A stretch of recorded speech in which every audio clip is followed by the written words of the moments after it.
Queen Victoria by Giles Lytton Strachey. Chapter 8, Part-3. But she was reserved for a very different fate. The outburst of republicanism had been, in fact, the last flicker of an expiring cause.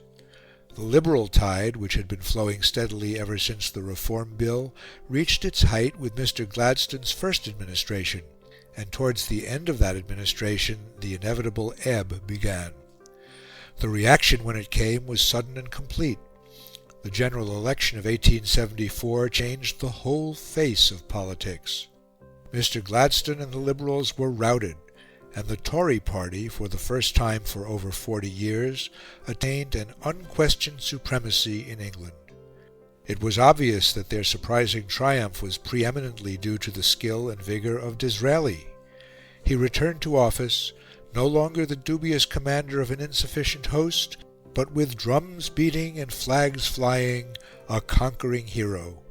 And as a conquering hero, Victoria welcomed her new Prime Minister. Then there followed 6 years of excitement, of enchantment, of felicity, of glory, of romance. The amazing being who now at last, at the age of 70, after a lifetime of extraordinary struggles, had turned into reality the absurdest of his boyhood's dreams, knew well enough how to make his own, with absolute completeness, the heart of the sovereign lady whose servant and whose master he had so miraculously become. In women's hearts he had always read as in an open book. His whole career had turned upon those curious entities, and the more curious they were, the more intimately at home with them he seemed to be. But Lady Beaconsfield, with her cracked idolatry, and Mrs. Bridges Williams, with her clogs, her corpulence, and her legacy, were gone, and an even more remarkable phenomenon stood in their place. He surveyed what was before him with the eye of a past master, and he was not for a moment at a loss.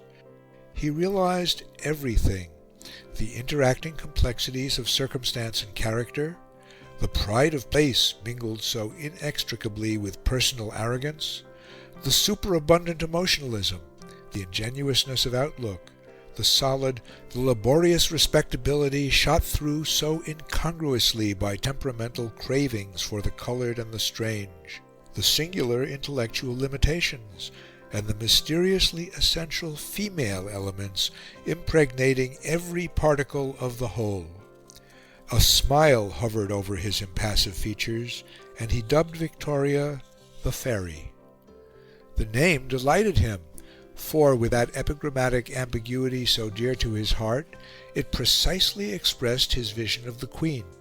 The Spenserian allusion was very pleasant, the elegant evocations of Gloriana. But there was more in it than that. There was the suggestion of a diminutive creature endowed with magical and mythical properties, and a portentousness almost ridiculously out of keeping with the rest of her make-up. The Fairy, he determined, should henceforward wave her wand for him alone. Detachment is always a rare quality, and rarest of all perhaps among politicians, but that veteran egotist possessed it in a supreme degree.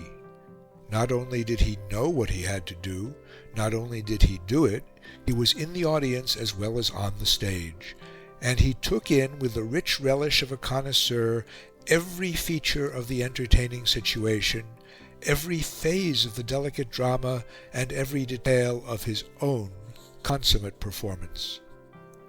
The smile hovered and vanished, and, bowing low with Oriental gravity and Oriental submissiveness, he set himself to his task.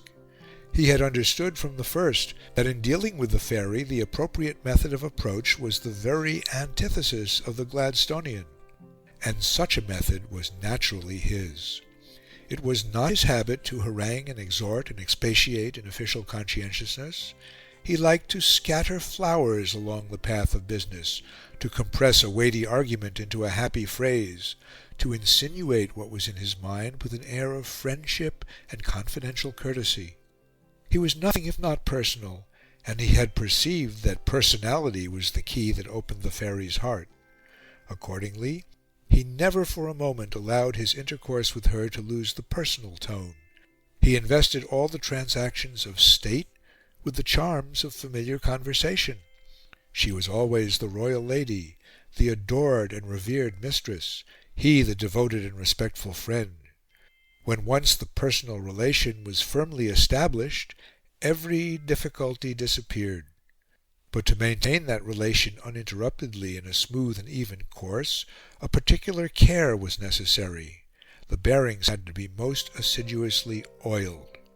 Nor was Disraeli in any doubt as to the nature of the lubricant. "You have heard me called a flatterer," he said to Matthew Arnold, "and it is true. Every one likes flattery, and when you come to royalty you should lay it on with a trowel." He practised what he preached. His adulation was incessant, and he applied it in the very thickest slabs. "There is no honour and no reward," he declared, "that with him can ever equal the possession of your Majesty's kind thoughts.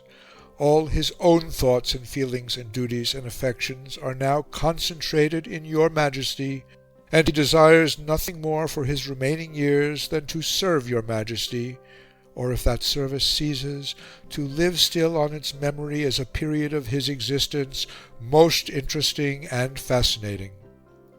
In life," he told her, "one must have for one's thoughts a sacred depository, and Lord Beaconsfield ever presumes to seek that in his sovereign mistress." She was not only his own solitary support, she was the one prop of the state. "If your Majesty is ill," he wrote during a grave political crisis, "he is sure he will himself break down. All really depends upon your Majesty. He lives only for her," he asseverated, "and works only for her, and without her all is lost." When her birthday came, he produced an elaborate confection of hyperbolic compliment.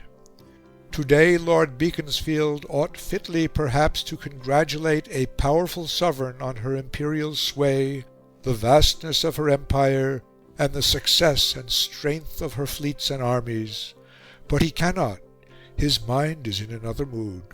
He can only think of the strangeness of his destiny, that it has come to pass that he should be the servant of one so great, and whose infinite kindness, the brightness of whose intelligence, and the firmness of whose will have enabled him to undertake labours to which he otherwise would be quite unequal, and supported him in all things by a condescending sympathy which in the hour of difficulty alike charms and inspires.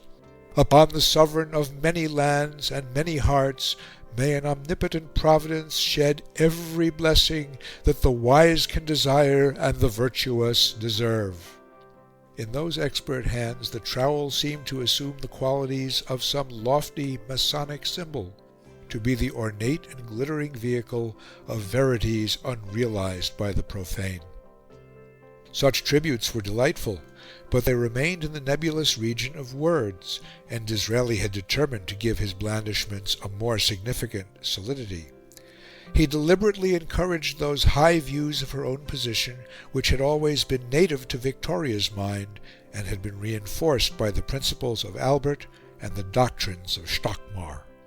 He professed to a belief in a theory of the Constitution which gave the sovereign a leading place in the councils of government, but his pronouncements upon the subject were indistinct, and when he emphatically declared that there ought to be a real throne, it was probably with the mental addition that the throne would be a very unreal one indeed, whose occupant was unamenable to his cajoleries. But the vagueness of his language was in itself an added stimulant to Victoria. Skilfully confusing the woman and the Queen, he threw with a grandiose gesture the government of England at her feet, as if in doing so he were performing an act of personal homage. In his first audience after returning to power, he assured her that whatever she wished should be done. When the intricate public worship regulation bill was being discussed by the Cabinet, he told the Faery that his only object was to further your Majesty's wishes in this matter. When he brought off his great coup over the Suez Canal, he used expressions which implied that the only gainer by the transaction was Victoria. "It is just settled," he wrote in triumph. "You have it, madam, 4,000,000 sterling, and almost immediately. There was only one firm that could do it, Rothschild's. They behaved admirably, advanced the money at a low rate, and the entire interest of the Khedive is now yours, madam." Nor did he limit himself to highly spiced insinuations. Writing with all the authority of his office, he advised the Queen that she had the constitutional right to dismiss a Ministry which was supported by a large majority in the House of Commons. He even urged her to do so if, in her opinion, "Your Majesty's Government have, from wilfulness, or even from weakness, deceived your Majesty." To the horror of Mr. Gladstone, he not only kept the Queen informed as to the general course of business in the Cabinet, but revealed to her the part taken in its discussions by individual members of it. Lord Derby, the son of the late Prime Minister and Disraeli's Foreign Secretary, viewed these developments with grave mistrust. "Is there not," he ventured to write to his chief, "just a risk of encouraging her in too large ideas of her personal power, and too great indifference to what the public expects? I only ask; it is for you to judge." As for Victoria, she accepted everything: compliments, flatteries, Elizabethan prerogatives, without a single qualm. After the long gloom of her bereavement, after the chill of the Gladstonian discipline, she expanded to the rays of Disraeli's devotion like a flower in the sun. The change in her situation was indeed miraculous.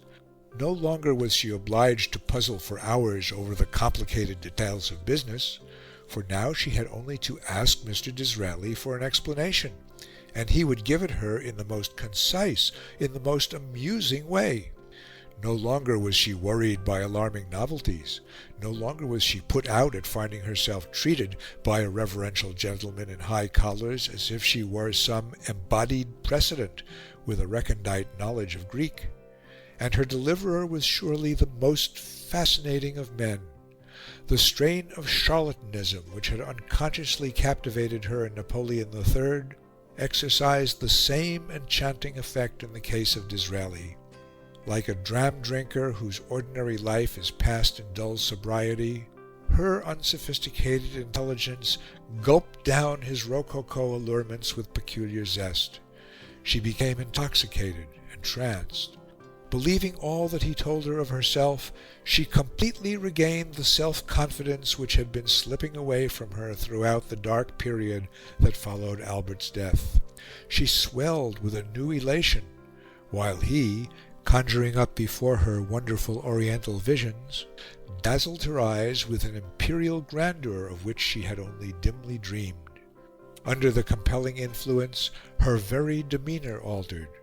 Her short, stout figure, with its folds of black velvet, its muslin streamers, its heavy pearls at the heavy neck, assumed an almost menacing air. In her countenance, from which the charm of youth had long since vanished, and which had not yet been softened by age, the traces of grief, of disappointment, and of displeasure were still visible, but they were overlaid by looks of arrogance and sharp lines of peremptory hauteur. Only when Mr. Disraeli appeared the expression changed in an instant, and the forbidding visage became charged with smiles. For him she would do anything. Yielding to his encouragements, she began to emerge from her seclusion. She appeared in London in semi-state at hospitals and concerts. She opened Parliament. She reviewed troops and distributed medals at Aldershot. But such public signs of favour were trivial in comparison with her private attentions.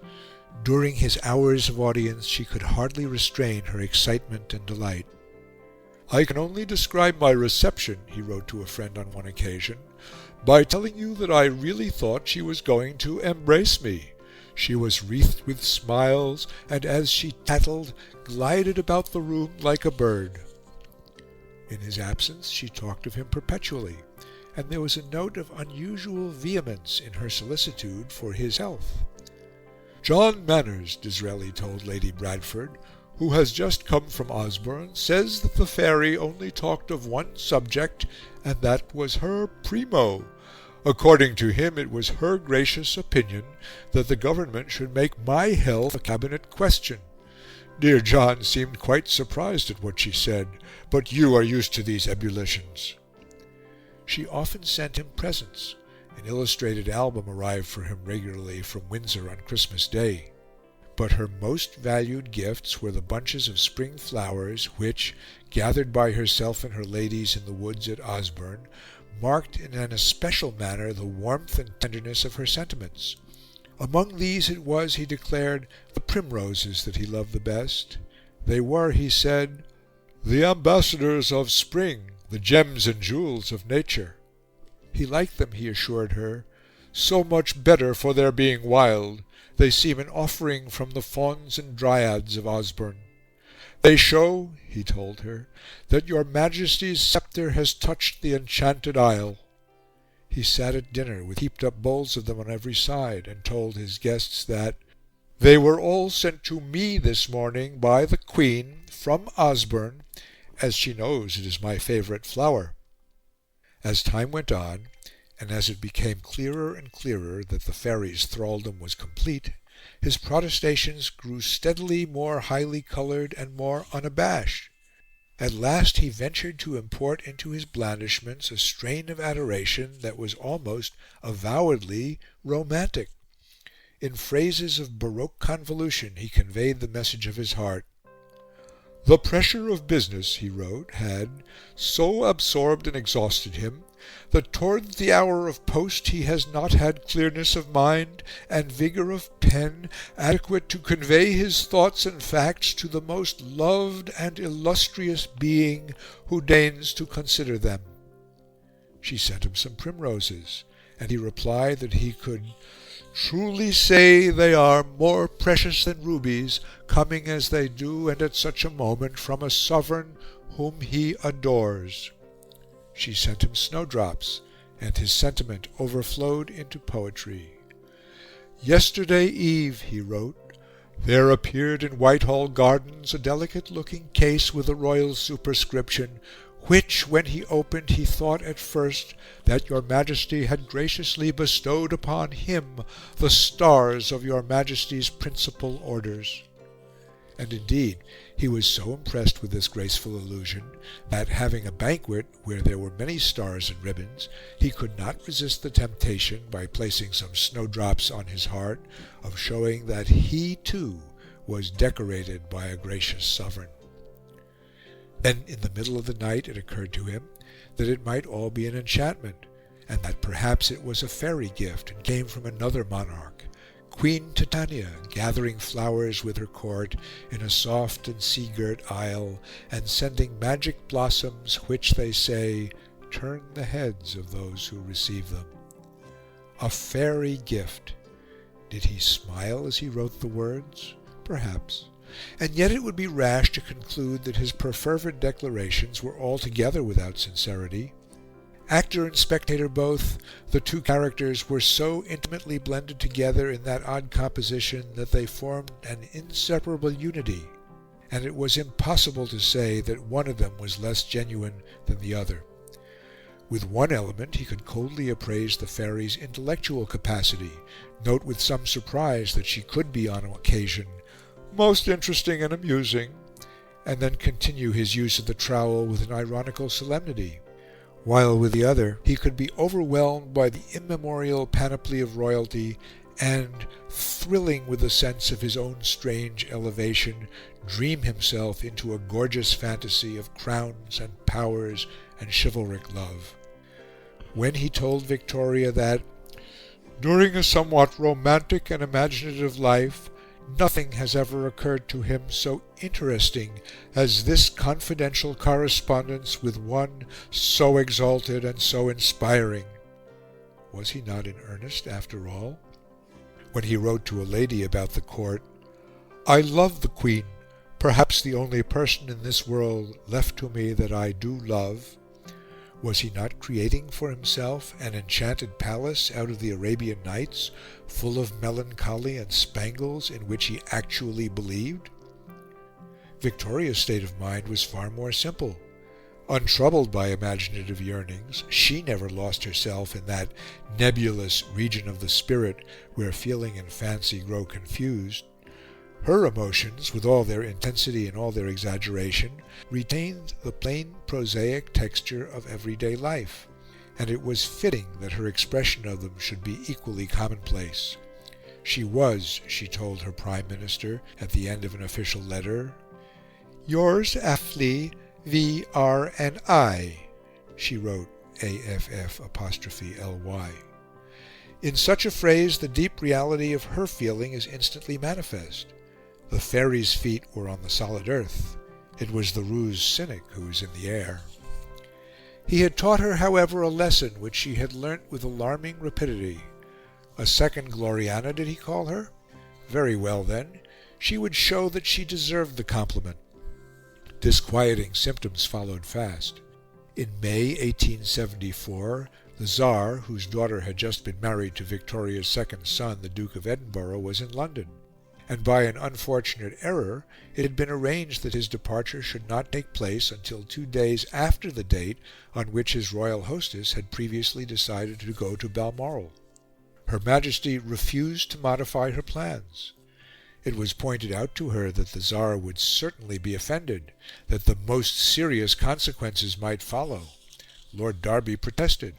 Lord Salisbury, the Secretary of State for India, was much perturbed. But the fairy was unconcerned. She had settled to go to Balmoral on the 18th, and on the 18th she would go. At last Disraeli, exercising all his influence, induced her to agree to stay in London for 2 days more. "My head is still on my shoulders," he told Lady Bradford. "The great lady has absolutely postponed her departure.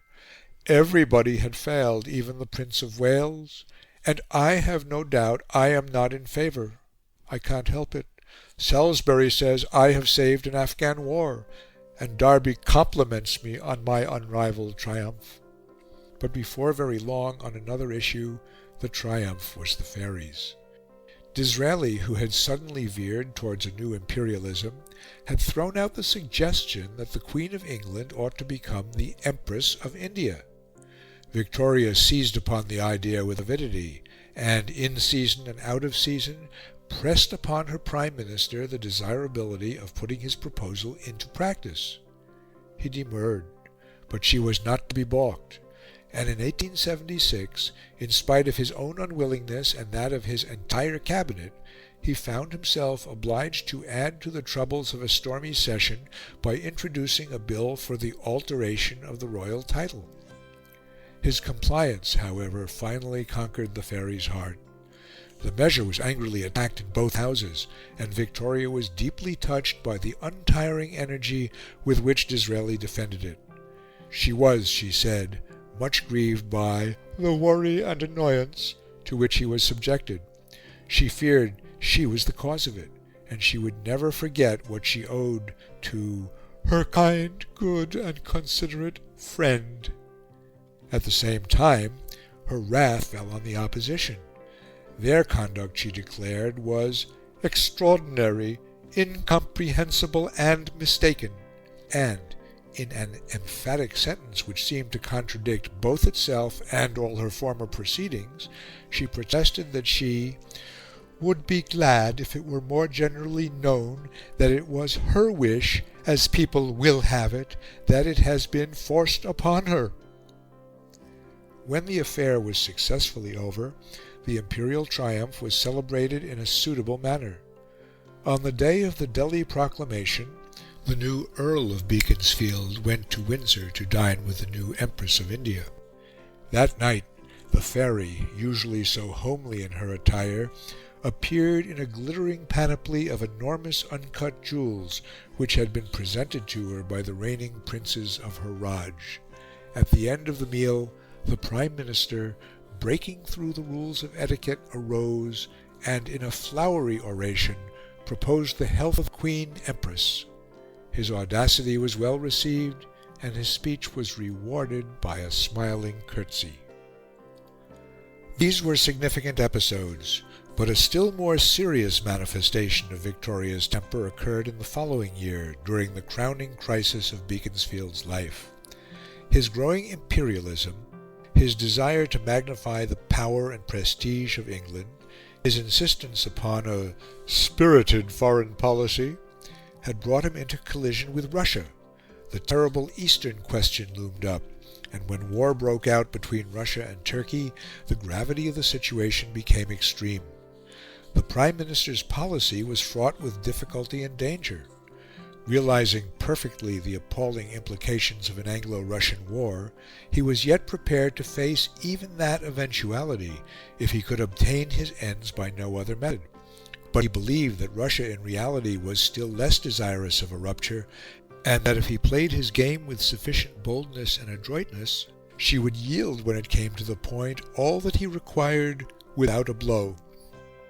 It was clear that the course he had marked out for himself was full of hazard, and demanded an extraordinary nerve. A single false step, and either himself or England might be plunged in disaster. But nerve he had never lacked.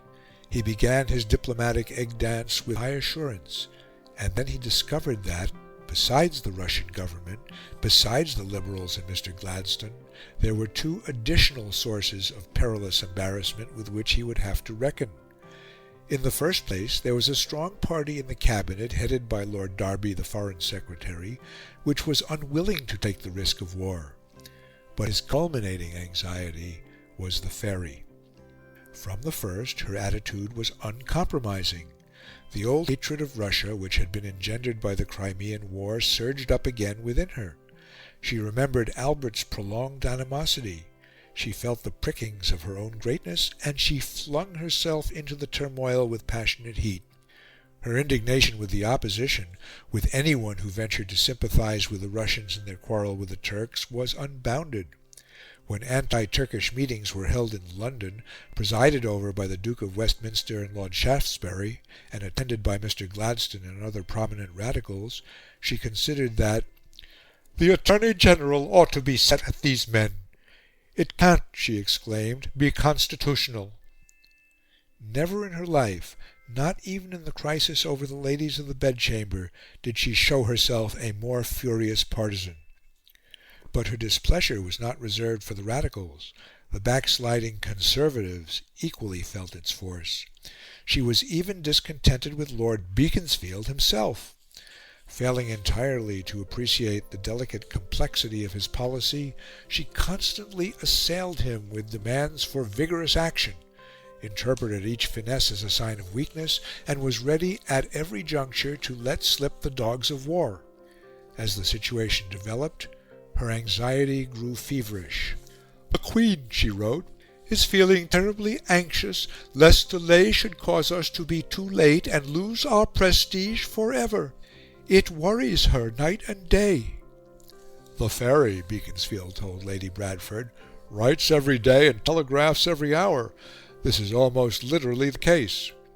She raged loudly against the Russians. "And the language," she cried, "the insulting language used by the Russians against us, it makes the Queen's blood boil. Oh," she wrote a little later, "if the Queen were a man, she would like to go and give those Russians, whose word one cannot believe, such a beating. We shall never be friends again till we have it out. This the Queen feels sure of." The unfortunate Prime Minister, urged on to violence by Victoria on one side, had to deal on the other with a Foreign Secretary who was fundamentally opposed to any policy of active interference at all. Between the Queen and Lord Derby he held a harassed course. He gained, indeed, some slight satisfaction in playing on the one against the other, in stimulating Lord Derby with the Queen's missives, and in appeasing the Queen by repudiating Lord Derby's opinions. On one occasion he actually went so far as to compose, at Victoria's request, a letter bitterly attacking his colleague, which Her Majesty forthwith signed and sent without alteration to the Foreign Secretary. But such devices only gave a temporary relief, and it soon became evident that Victoria's martial ardour was not to be sidetracked by hostilities against Lord Derby. Hostilities against Russia were what she wanted, what she would, what she must have. For now, casting aside the last relics of moderation, she began to attack her friend with a series of extraordinary threats. Not once, not twice, but many times she held over his head the formidable menace of her imminent abdication. "If England," she wrote to Beaconsfield, "is to kiss Russia's feet, she will not be a party to the humiliation of England, and would lay down her crown." And she added that the Prime Minister might, if he thought fit, repeat her words to the Cabinet. "This delay," she ejaculated, "this uncertainty, by which abroad we are losing our prestige and our position, while Russia is advancing and will be before Constantinople in no time, then the Government will be fearfully blamed, and the Queen so humiliated that she thinks she would abdicate at once. Be bold." She feels, she reiterated, she cannot, as she said before, remain the sovereign of a country that is letting itself down to kiss the feet of the great barbarians, the retarders of all liberty and civilization that exists. When the Russians advanced to the outskirts of Constantinople, she fired off 3 letters in a day demanding war, and when she learnt that the Cabinet had only decided to send the fleet to Gallipoli, she declared that her first impulse was to lay down the thorny crown, which she feels little satisfaction in retaining if the position of this country is to remain as it is now. It is easy to imagine the agitating effect of such a correspondence upon Beaconsfield. This was no longer the fairy. It was a genie whom he had rashly called out of her bottle, and who was now intent upon showing her supernal power. More than once, perplexed, dispirited, shattered by illness, he had thoughts of withdrawing altogether from the game. One thing alone, he told Lady Bradford with a wry smile, prevented him. "If I could only," he wrote, "face the scene which would occur at headquarters if I resigned, I would do so at once." He held on, however, to emerge victorious at last. The Queen was pacified. Lord Derby was replaced by Lord Salisbury, and at the Congress of Berlin, Der alte Jude carried all before him. He returned to England in triumph, and assured the delighted Victoria that she would very soon be, if she was not already, the dictatress of Europe. But soon there was an unexpected reverse. At the general election of 1880, the country, mistrustful of the forward policy of the Conservatives and carried away by Mr. Gladstone's oratory, returned the Liberals to power. Victoria was horrified, but within a year she was to be yet more nearly hit. The grand romance had come to its conclusion. Lord Beaconsfield, worn out with age and maladies, but moving still, an assiduous mummy from dinner party to dinner party, suddenly moved no longer. When she knew that the end was inevitable, she seemed by a pathetic instinct to divest herself of her royalty, and to shrink with hushed gentleness beside him, a woman and nothing more. "I send some Osborne primroses," she wrote to him with touching simplicity, "and I meant to pay you a little visit this week, but I thought it better you should be quite quiet and not speak. And I beg you will be very good and obey the doctors." She would see him, she said, "when we come back from Osborne, which won't be long.